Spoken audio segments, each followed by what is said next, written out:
Kids, siapa yang tahu tentang sejarah jam yang saat ini sangat bermanfaat untuk menunjukkan waktu? Mengenal sejarah jam, materi kelas 3 sekolah dasar, tema 3. Untuk mengukur atau mengetahui waktu banyak orang, pasti menggunakan jam agar lebih tepat dan akurat.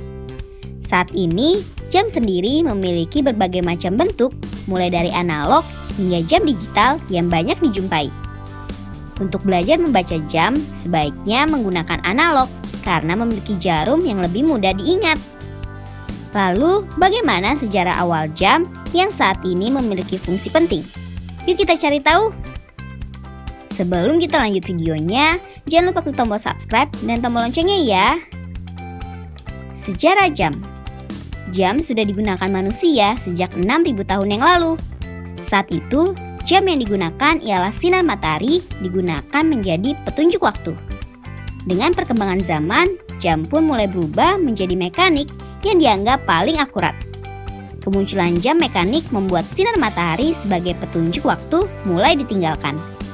Jam mekanik sendiri pertama kali dibuat menggunakan sumber tenaga dari air.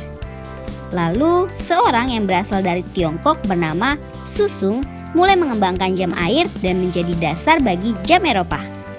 Eropa sendiri berhasil membuat jam yang nggak menggunakan tenaga air. Setelah itu, jam mulai berkembang seperti saat ini yang banyak digunakan oleh masyarakat. Jam analog sendiri menggunakan beberapa jarum untuk menunjukkan waktu mulai detik hingga jam. Membaca waktu menggunakan jam. Membaca jam merupakan hal penting untuk mengetahui waktu agar nggak telat atau lainnya. Untuk memahami jam, kita harus mengerti 3 jarum jam yang terus berputar. Jarum-jarum pada jam memiliki fungsi yang berbeda-beda. Untuk jarum jam berukuran pendek menunjukkan jam.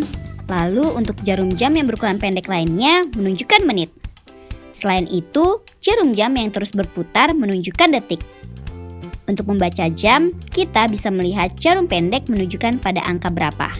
Selain itu, namun juga perlu melihat jarum pendek untuk mengetahui menit pada saat itu. Umumnya, jam analog memiliki angka dari 1 hingga 12 untuk menunjukkan waktu dalam satu hari. Seperti contoh, jarum pendek menunjukkan angka 5 dan jarum panjang menunjukkan angka 12. Maka, jam tersebut menunjukkan pukul 5 dan menit 0. Nah, itulah sejarah singkat jam dan cara membacanya. Sekarang sudah semakin tahu kan? Sampai di sini dulu ya videonya. Jangan lupa like, komen, subscribe, dan share ke teman-teman lainnya ya kids. Bye-bye!